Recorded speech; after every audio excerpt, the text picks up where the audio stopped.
इसे इंग्लिश में कहा जाता है मीटर, ठीक है, छंद।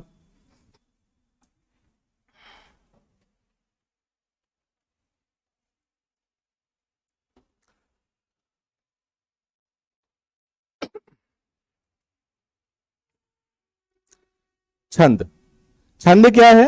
पहले तो ये देखें कि भाई ये कौन सी धातु से बना हुआ है। धातु का मतलब क्या होता है, कोई बता सकता है?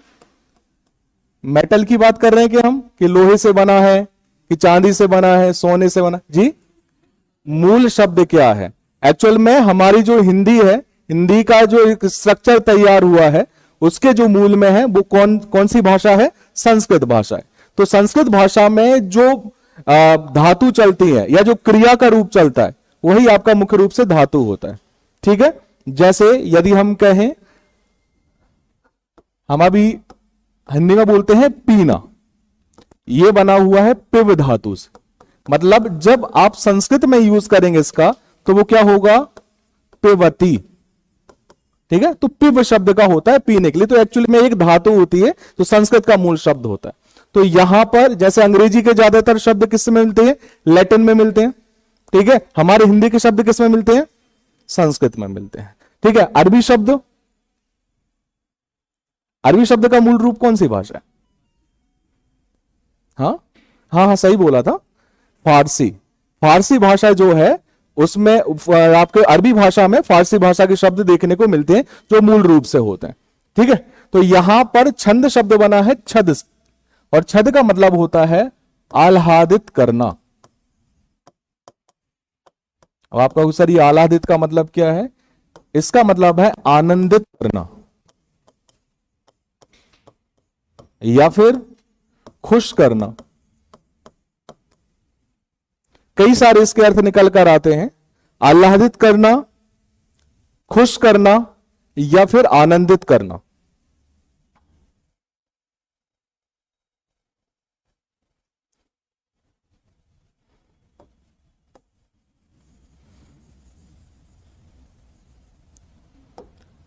मूल रूप से यदि हम बात करें तो हमारे साहित्य में तीन गुण मुख्यतः होते हैं।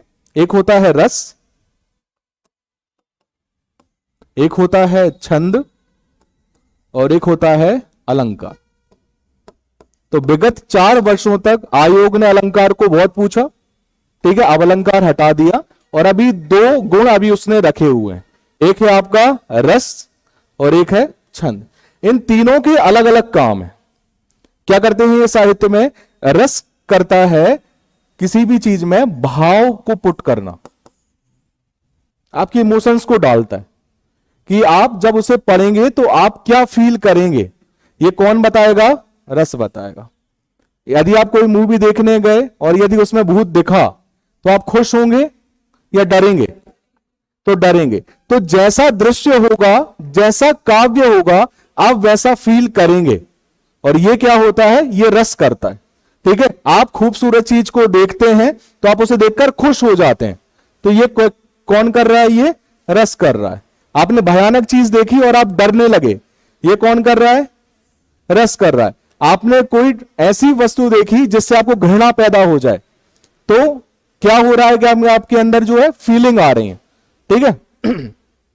तो बहुत कम ही ऐसा होता है कि जब आप किसी भी चीज को फील कर रहे हो तो आप उसके विपरीत कभी रिएक्ट नहीं करोगे, ठीक है। जैसे यदि आपको भूत दिखा तो भूत देखने से सामान्यतः लोग डरते हैं, और आप उसे गले लगा रहे हो और आपने उसको गले लगाया, तो क्या आपके अंदर भयानक रस होगा?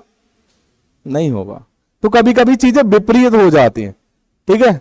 अब जैसे किसी का बच्चा है और मां अपने बच्चे को जो है बिल्कुल प्यार नहीं करती, ठीक है, वैसे तो करना चाहिए लेकिन नहीं करती, तो क्या वहां वात्सल्य रस होगा?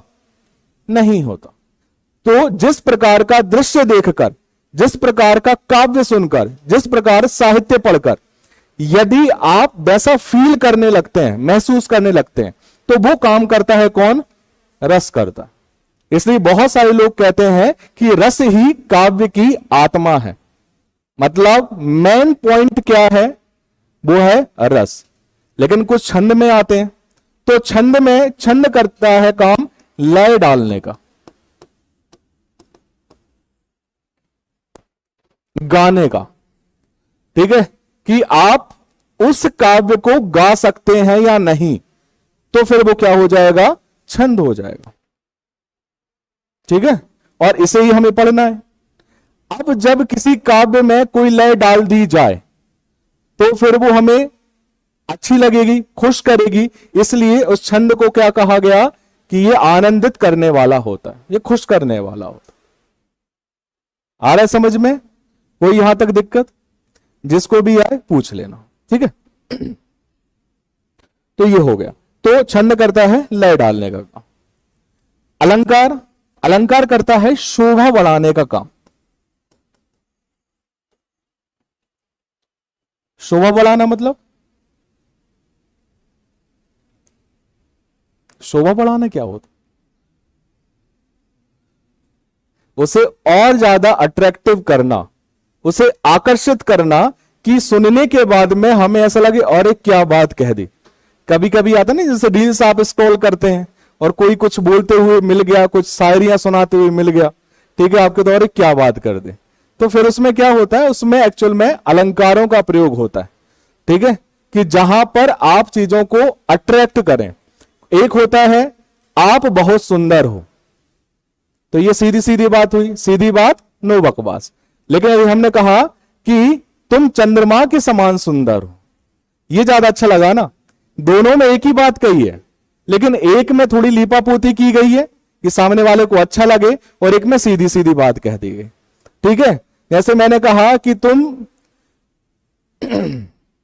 तुम्हारा हृदय कठोर है, तो ये सीधी बात मैंने, और कहा गया कि तुम्हारा हृदय पत्थर के समान कठोर है, जालिम व्यक्ति, तो क्या होगा कि यहां पर अलंकार का प्रयोग होगा। तो एक बात सीधी कह सकते थे और एक बात थोड़ी सी लेपित करके अट्रैक्टिव कर सकते थे। एक व्यक्ति कह रहा है कि मैं तुम्हारे लिए कुछ भी कर सकता हूं, और एक व्यक्ति कह रहा है उसी बात को कि तुम जो कह दो तो चांद तारों को तोड़ लाऊंगा मैं। अब तोड़ के तो नहीं लाएगा कि लाएगा? नहीं लाएगा, लेकिन फिर भी उसने ये बताया कि मैं तुम्हारे लिए कुछ भी कर सकता हूं, उसको इस तरीके से जोड़ के। तो ये किसमें होता है? अलंकार में होता। एक अलंकार आपने सुना होगा, अतिशयोक्ति अलंकार, जिसका एक हम मुहावरे में पढ़ता है कि अतिशयोक्ति करना। अतिशयोक्ति करना का मतलब बहुत बड़ा चढ़ाकर बोल। ठीक है, तो ये हो जाता है आपका अलंकार। बट अलंकार है नहीं, बट तीनों गुणों को समझना इसलिए जरूरी था क्योंकि यहां पर हम ये समझे कि हमारा जो काव्य है वो किन किन चीजों से बना है। उसमें भाव डाले गए, उसमें लय डाली गई, और उसको शोभा बढ़ाने के तत्व डाले गए। ये तीनों चीजों को डाला गया, तब एक काव्य काव्य बना। काव्य का मतलब समझते हैं? किस किस को नहीं पता काव्य का मतलब? उठा लो, कोई दिक्कत नहीं। नहीं पता, बहुत बढ़िया। काव्य का मतलब होता है पोइट्री। ठीक है, जिसको गा सकते हैं,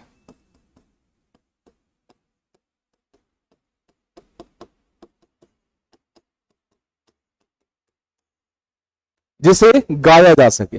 और काव्य, काव्य का ही जो हिस्सा होता है उसे हम कहते हैं पद्य, और इसी के विपरीत क्या होता है? गद्य, जिसे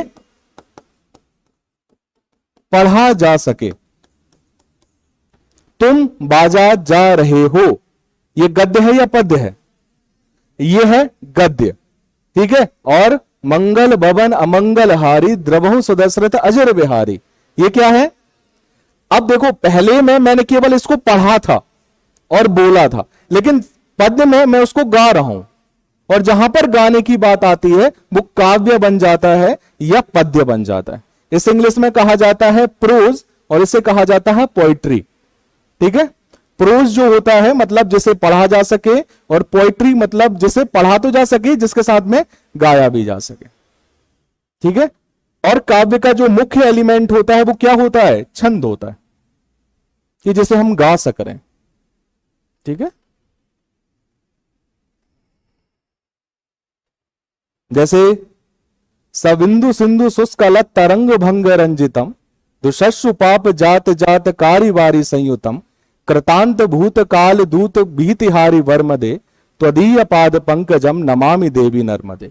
तो आप देखेंगे तो एक लय चल रही है, और आप जब आप उनको काउंट भी करोगे ना तो हर एक जैसा एक पैटर्न मिलेगा, और वही पैटर्न जो है वो छंद।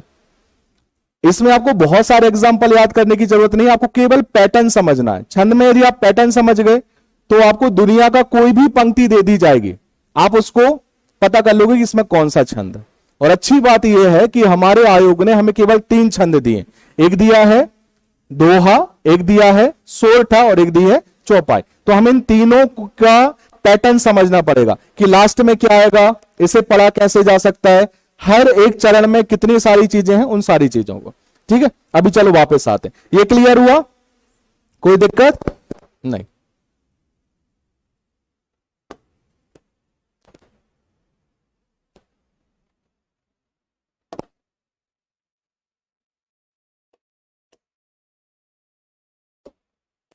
चलो, छंद छद धातु से बना है। सेकंड नंबर लिखिएगा,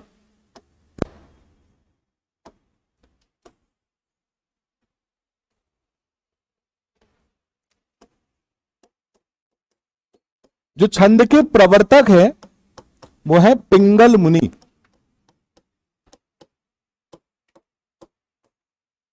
पिंगल मुनि, जैसे अलंकार को आपको भामह मिलते हैं, रस के जो है वो भरत मुनि मिलते हैं, ऐसे ही छंद के जो प्रवर्तक हैं वो है आपके पिंगल। ठीक है, पिंगल। इसलिए छंद का एक और नाम है, छंद का जो एक और नाम है वो है पिंगल।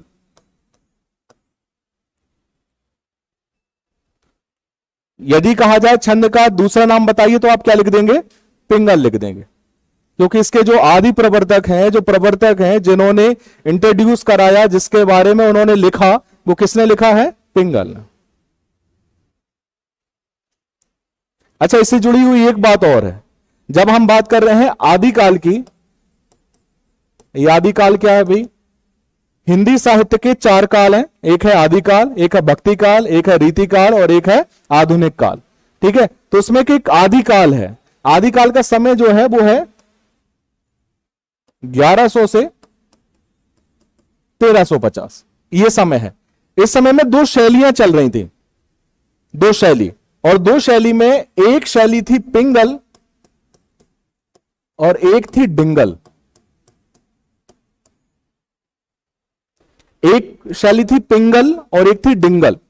पिंगल मतलब जो सुनने में बड़ी मधुर सी लगे, और डिंगल जो सुनने में थोड़ी कर्कश सी लगे, जिसमें कहीं तुक ना मिल रहा हो, तो उसे डिंगल कह देते।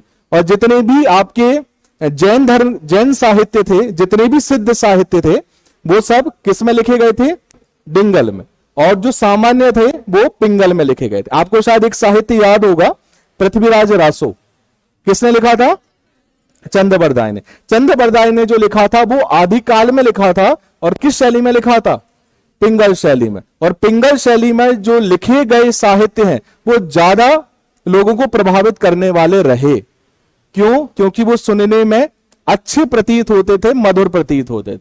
तो जो अच्छे सुनाई देंगे, जो मधुर प्रतीत होंगे, वो ज्यादा चलेंगे। ठीक है, जो जिसमें थोड़ा बहुत अपभ्रंश का भाव हो, जिसमें थोड़े से जो जटिल से सुनाई दे रहे हैं, तो वो क्या होंगे, आपके डिंगल होंगे। और धीरे धीरे डिंगल फिर खत्म हो गया। इसलिए छंद का ही दूसरा नाम क्या मिलता है आपको, या तो पिंगल प्रवर्तक के कारण या तो शैली के कारण, 2 चीजें हो सकती। तो एक पॉइंट लिख लो आप यहां नोट डाल के, क्योंकि ये हो सकता है कि पूछा जा सके। ठीक है, ये लिखिए, छंद का अन्य नाम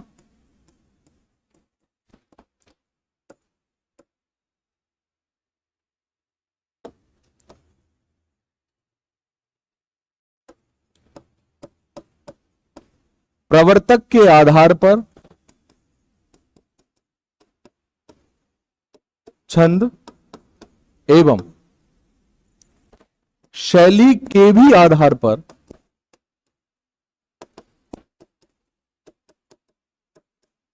के भी आधार पर छंद रखा गया है, सॉरी छंद नहीं, पिंगल, पिंगल रखा गया या पिंगल कहा जाता है। ये दोनों हो गए, एक तो शैली के आधार पर भी पिंगल है और प्रवर्तक के आधार पर भी पिंगल।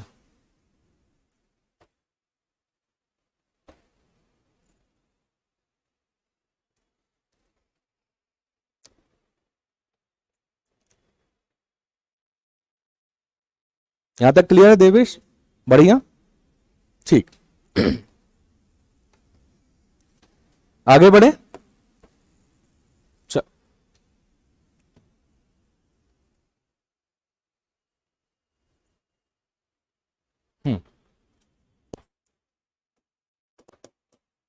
छंद का प्रथम प्रयोग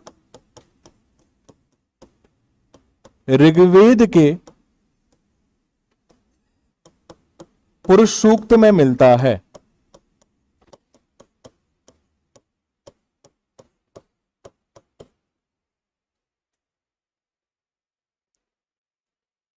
छंद का जो पहला प्रयोग आपको कहां मिलता है? ऋग्वेद के पुरुष सूक्त में मिलता है। ध्यान रखिएगा, पुरुष सूक्त ऋग्वेद में भी है और आपके यजुर्वेद में भी है, दोनों तरफ आपको मिलता है। पुरुष सूक्त का मतलब होता है जहां पर किसी आदि पुरुष के अंगों के अनुसार सृष्टि के बारे में बताया गया हो, वो पुरुष सूक्त है। ठीक है। और यदि बात की जाए जाति की, तो जाति या वर्ण व्यवस्था की भी बात सबसे पहले हमें किस में मिलती है? पुरुष सूक्त में मिलती है। कौन सा मंडल है ये? ठीक है। तो यहां पर आपको पुरुष सूक्त देखने को मिलेगा, ये आपका दोनों में ही है। यदि हम बात करें तो 10वें मंडल ऋग्वेद में आपको पुरुष सूक्त मिलता है, लेकिन यजुर्वेद की 2 शाखाएं थी, कोई बता सकता है कौन कौन सी? कृष्ण यजुर्वेद और शुक्ल यजुर्वेद। तो शुक्ल यजुर्वेद में आपको पुरुष सूक्त देखने को मिलता है, कृष्ण यजुर्वेद में देखने को नहीं मिलता। जितने भी कर्मकांड होते हैं, यज्ञ याग आदि होते हैं, वो शुक्ल यजुर्वेद जो है वो उसको कराता है, या उसमें आपको उसके मंत्र देखने को मिलते हैं। तो इसमें आपको देखने को मिलता है, ऋग्वेद के पुरुष सूक्त में देखने को मिलता है। बाद में छंद का जो है वो विस्तारण कहां पर किया गया? तो वो है आपका सामवेद। और सामवेद में क्यों? क्योंकि सामवेद में किसकी बात की गई है?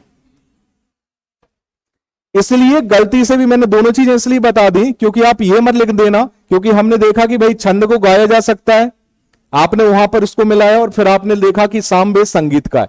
तो यदि पूछा गया कि प्रथम प्रयोग कहां मिला और आपने लिख दिया सामवेद, तो वो क्या हो जाएगा? गलत हो जाएगा, क्योंकि पहला प्रयोग सामवेद में मिला नहीं है, उसका विस्तारण किया गया। पहला प्रयोग मिला है पुरुष सूक्त में। ठीक है, वो भी ऋग्वेद के पुरुष सूक्त में देखने को मिलता है। ठीक, यहां तक कोई दिक्कत नहीं है? ठीक है। अब इसके बाद में छंद के हमें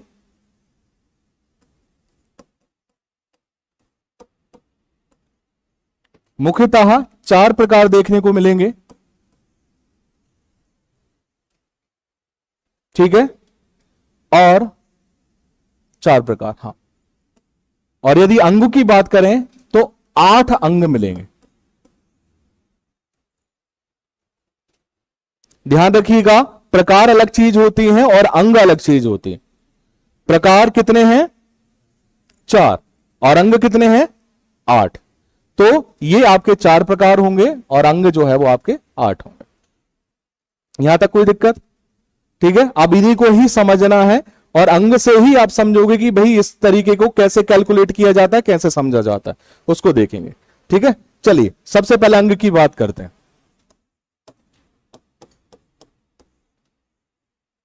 8 अंग में सबसे पहले हम बात करेंगे चरण, पद या पा। पहला अंग है, चरण कह सकते हैं, पद कह सकते हैं।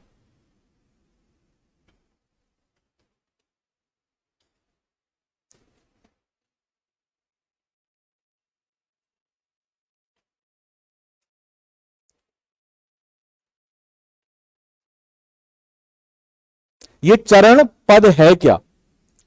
जब किसी भी छंद को हम देखते हैं तो वो चार अंगों से या चार पार्ट से मिलकर बना है। ठीक है, जैसे रहीमन पानी राखिए, बिन पानी सब सून, पानी गए ना उबरे, मोती मानुष चून। ठीक है, जब आप इस पंक्ति को देखोगे तो इस पंक्ति को चार भागों में बांटा गया है।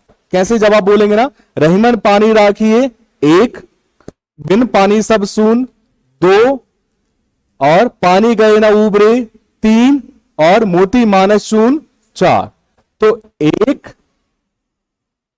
दो, तीन और चार, ये चार भागों में बांटा है। तो ये जो प्रत्येक भाग होगा, ठीक है, वो क्या कहलाएगा? चरण। तो कहा जा सकता है कि प्रत्येक छंद में कितने चरण होते हैं? चार चरण होते हैं। ठीक है, तो हम उनको चरण कहेंगे। इसके अलावा भी कुछ ऐसे छंद हो सकते हैं जिसमें एक चार पंक्ति हो, एक, दो, तीन, चार। ठीक है, ये तो दो पंक्ति वाला है, दो लाइन वाला है। इसमें कितनी पंक्तियां हैं? चार, चार पंक्तियां। तो इसमें कितने चरण होंगे? या आठ? चार या आठ?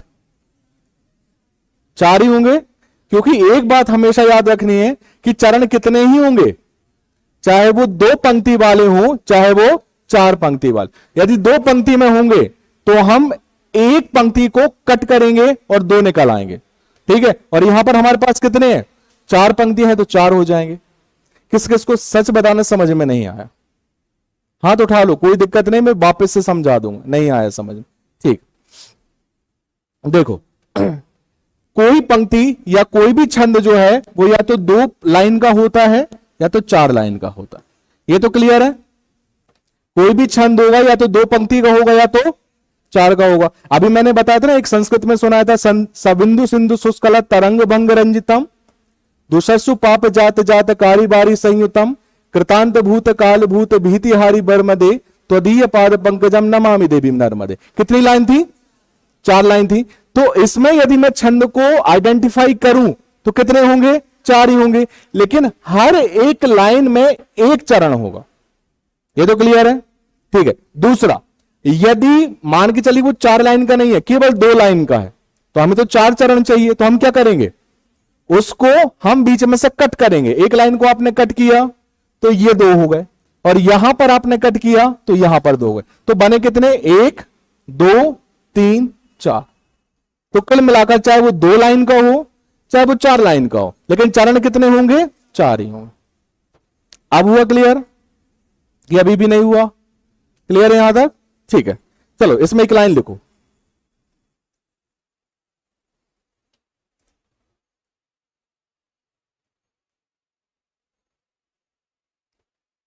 दूसरे प्रमुख आचार्य कालिदास भी माने जाते हैं। हाँ बेटा, आचार्य बहुत सारे हैं, और एक्चुअल में कालिदास आचार्य नहीं रहे हैं, कालिदास कवि रहे हैं। तो मुख्य हम आचार्य रूप में, आचार्य परंपरा में उनको नहीं मान सकते। ठीक है, और कोई यहां पर? हाँ, लिख रहे थे आप, इसमें लिखिएगा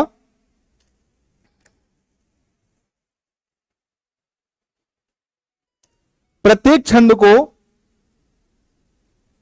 प्रत्येक छंद को, प्रत्येक छंद को मूलतः चार भागों में बांटा जाता है। मूलतः चार भागों में बांटा जाता है।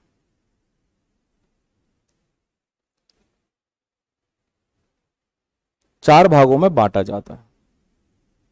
प्रत्येक भाग को चरण कहते हैं। उसके प्रत्येक भाग को चरण कहते हैं। उसके प्रत्येक भाग को चरण कहते हैं।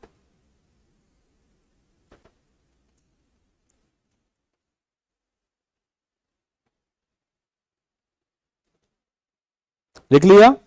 ठीक है, यहां तक क्लियर है? चलो एक एग्जांपल और देखो।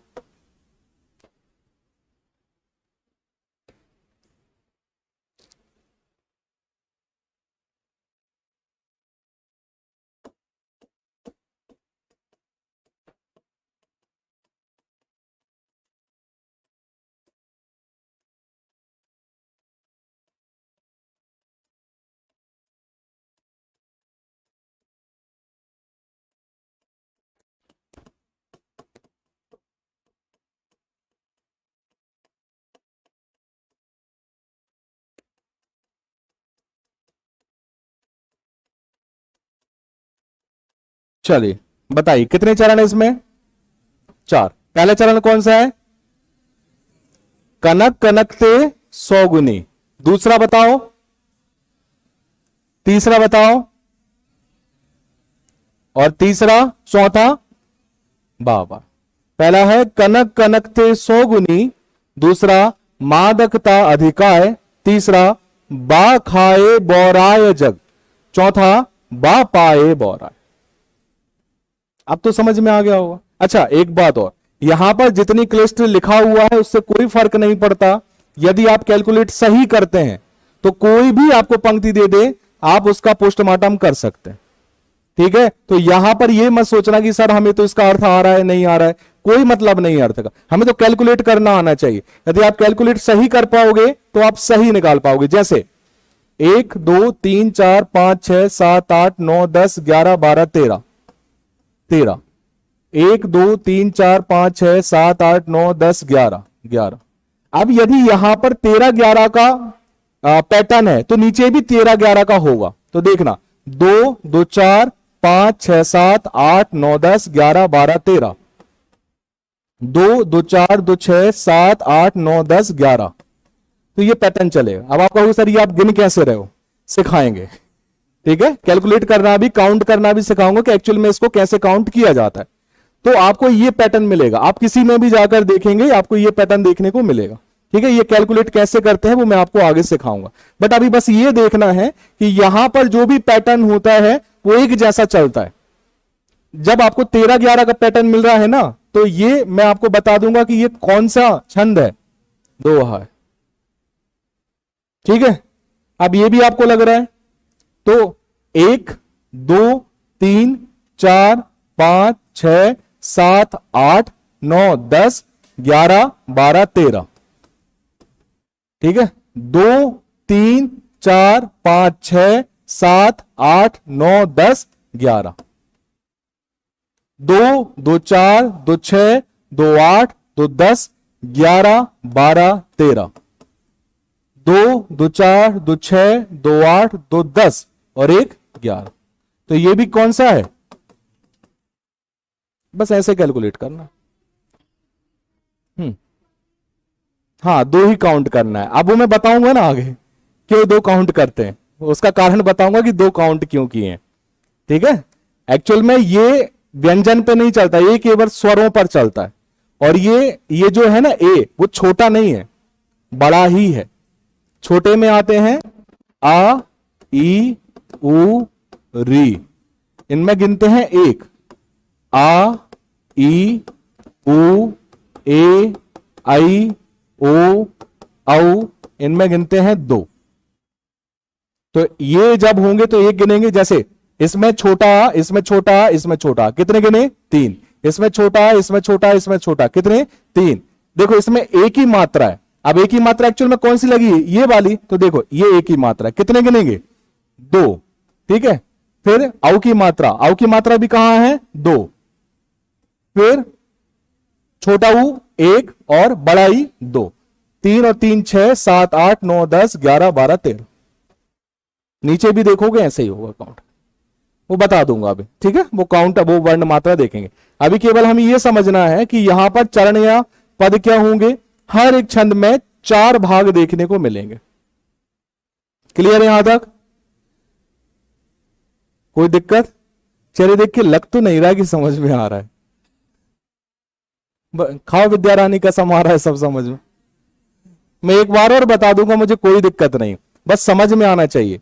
और आप लोगों से बस इतना और निवेदन है कि इसकी क्लास मत छोड़ना, ठीक है। बाकी सब जो भी आपको ऐसा लगता है कि जो एक आध दो क्लास में दिक्कत आ रही है तो अपन नहीं आए क्लास में, ये इसकी क्लास पूरी लेना, क्योंकि इसका एक एक अंग जो है ना वो बहुत काम का है। यदि ये हो गया तो पूरे के पूरे नंबर लेकर आओगे आप, यहां से एक क्वेश्चन नहीं कटेगा।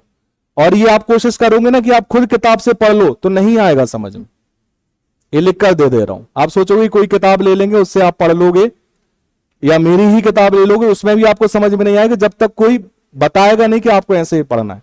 तो इसकी क्लास मत छोड़ना, बाकी जो लगे आपको क्लास छोड़ सकते हो, इसकी क्लास मत छोड़ना। 6-7 दिन का ये पूरा रहेगा, 6-7 दिन में अपन पूरा छंद कर लेंगे।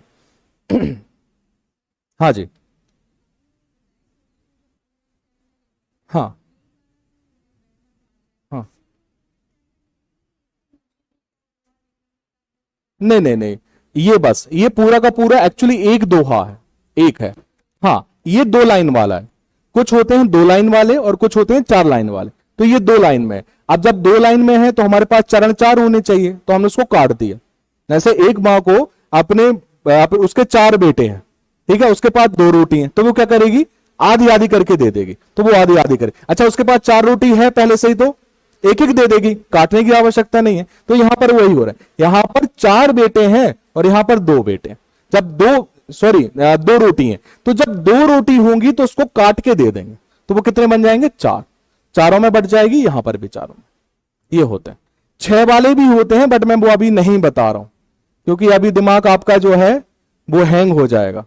तो अभी जितना सह पाओ उतना ही बता पाऊंगा। जब धीरे धीरे आगे जब आप यूज टू हो जाओगे छंद से, तब मैं आपको वो 6 वाला भी हथौड़ा मार दूंगा, बट अभी नहीं कर रहा हूं, इतने में तो लोगों के चेहरे बिल्कुल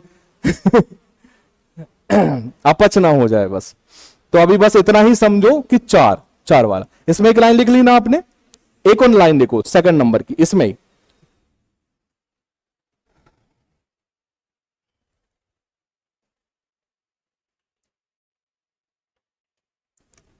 इसमें आप लिखो, जो छंद 2 पंक्तियों के होते हैं, जो छंद 2 पंक्तियों के होते हैं, जो छंद 2 पंक्तियों के होते हैं, जिनमें प्रत्येक पंक्ति में 2 चरण होते हैं,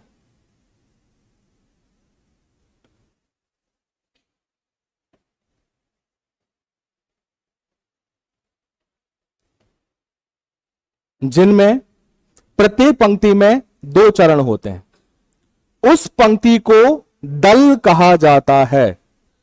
अब एक नई टर्म यहां पर देखने को मिली और वो है दल।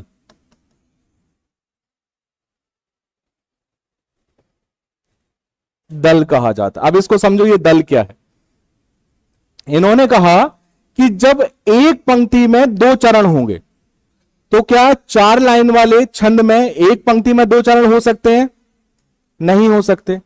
ये 2 लाइन वाली पंक्ति में एक पंक्ति में 2 चरण हो सकते हैं, हो सकते हैं, डेफिनेटली होंगे यहां पे। तो यहां पर 1 है और यहां पर 2 है, 2 है।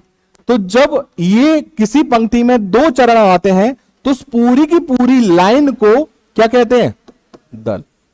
तो आप मुझे बताओगे कि 2 पंक्ति वालों में कितने दल हैं, 2 दल हैं, और 4 पंक्ति में कितने दल हैं, अरे दल ही नहीं होते इसमें। मैंने अभी क्या बताया था आपको, इसमें दल होंगे ही नहीं। दल किसमें होंगे, 2 लाइन वाले। इसमें बताओ कितने दल हैं, 2 दल हैं। पहला कौन कौन सा, कनक कनकते सौगुनी मादकता अधिकाय, पहला। दूसरा, बा खाए बोराए जग बा पाए बोराए, दूसरा। आए समझ में, ठीक। तीसरी पंक्ति इसे में लिखो, यहां से आपका 3 मार्कर बन सकता है, जो मैं अभी यहां पर लिखवा रहा हूं। चरण के 2 प्रकार होते हैं, यहां से सीधा क्वेश्चन बन सकता है, चरण के कितने प्रकार होते हैं, तो आपको पता होने चाहिए। चरण के 2 प्रकार होते हैं,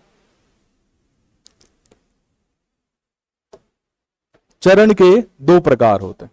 पहला विषम चरण, दूसरा समचरण। पहला,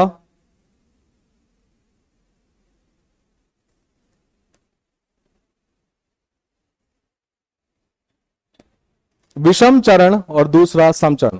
बहुत इजी है। ऑड इवन नंबर पता है हमें। ऑड नंबर मतलब 1 3 5 7, ठीक है, और इवन नंबर 2 4 6 8, ठीक है। अब ये बताओ हमारे पास चरण कितने हैं टोटल? 4। पहला, दूसरा, तीसरा, चौथा। इन चारों में आप बताइए सम संख्याएं कौन कौन सी हैं?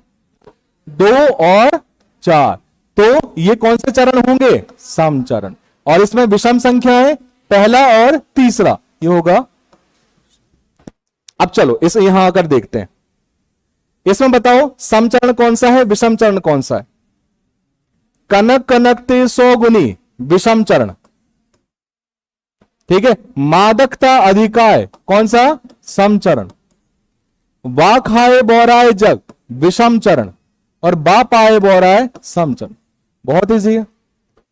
चरण इसमें भी होंगे, चरण इसमें भी होंगे, 4 पंक्तियों वाले में।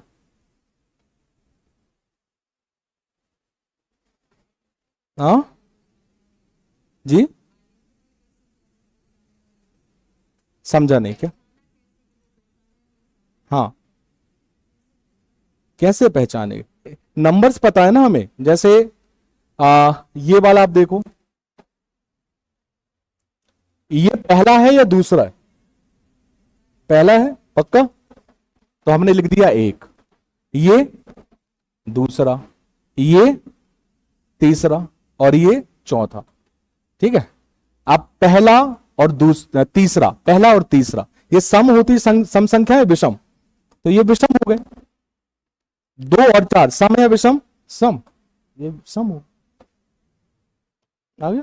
अब जैसे यदि हम 4 पंक्ति वाला कोई देखें, 1 2 3 4, 1 2 3 4, ठीक। इसमें बताइए सम कौन सा है, सॉरी विषम बताइए पहले। ये कौन सा है? पहला और तीसरा, ये क्या होगा? विषम। और दूसरा और चौथा सम, इसमें भी बिल्कुल सेम चलेगा, कोई दिक्कत वाली बात ही नहीं। चरण क्लियर है? बस ये 3 पॉइंट याद रखना है। पहला, चरण है क्या? तो चरण क्या है? प्रत्येक छंद 4 भागों से मिलकर बना है, 4 अंगों से मिलकर बना है, और इसके प्रत्येक अंश को चरण कहते हैं। दूसरा, यदि एक पंक्ति में 2 चरण होते हैं तो उस पंक्ति को दल कहते हैं। तीसरा, चरण के 2 प्रकार होते हैं, पहला, दूसरा, पहला और तीसरा, और दूसरा और चौथा समचरण। बहुत क्लियर है? ठीक, चलो।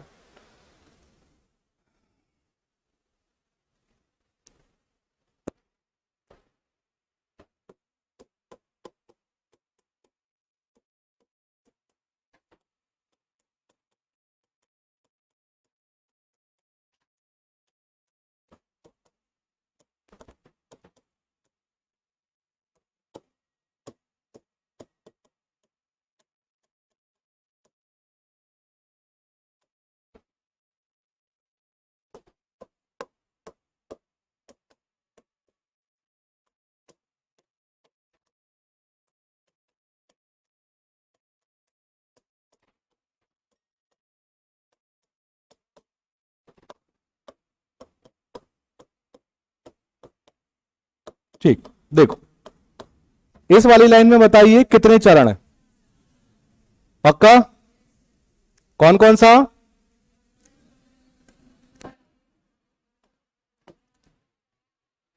हाँ हाँ हाँ हाँ हाँ हाँ। क्या बोल देते हो तुम लोग? क्या मिक्की मक्खी की तरह जो है भिन बन, कुछ लोग तो ठीक है। इसमें 4 चरण है। पहला कौन सा है? मंगल भवन अमंगल हारी। दूसरा, द्रवहु सुदशरथ अजिर बिहारी। तीसरा, दीन दयाल विरधु संभारी। चौथा, हरहु नाथ मम संकट भारी। ये तो क्लियर है। दूसरा, क्या इसमें दल होंगे या नहीं होंगे? कितने दल होंगे? पहला दल कौन सा है? मंगल भवन अमंगल हारी द्रवहु सुदशरथ अजिर बिहारी, पहला। दूसरा कौन सा दल है? दीन दयाल वृद्ध संभारी हरहु नातमम संकट भारी। ये भी क्लियर है, दल भी हो गया। क्या इसमें चरण है? मतलब चरण के प्रकार हैं। कौन कौन से होते हैं वैसे? सम और विषम। अब यहां देखो नंबर ही मैंने लिख दिए, तो नंबर से ही समझ में आ जाएगा।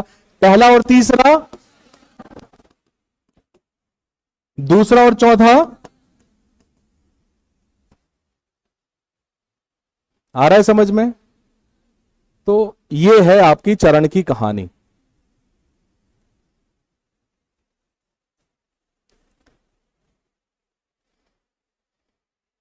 एक 4 पंक्ति वाला भी देख लो।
ये कितनी पंक्तियों वाला है? 4 वाला। इसमें दल होंगे क्या? नहीं होंगे। अच्छा, चरण तो होंगे। पहला, चलो कम से कम आज तो प्रार्थना निकलेगी। दूसरा, तीसरा, चौथा, मतलब चरण है इसमें, दल नहीं है, क्योंकि एक पंक्ति में 2 चरण जैसा कोई कॉन्सेप्ट यहां पर नहीं है। हर पंक्ति में एक चरण है। ठीक है। इसके बाद इसमें प्रकार हैं क्या चरण के? बिल्कुल होंगे। पहला विषम, दूसरा सम, तीसरा विषम, चौथा सम। क्लियर यहां तक? अब तो दिक्कत नहीं होगी ना। 2 पंक्ति वाला है, 4 वाला है, 2 वाला ही बता दिया, 4 का भी बता दिया। बताओ। ठीक। चलो अगला है इसके बाद में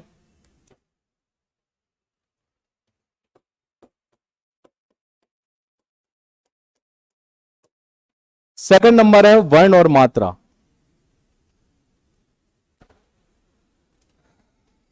ठीक है। वर्ण और मात्रा इसमें लिख लो।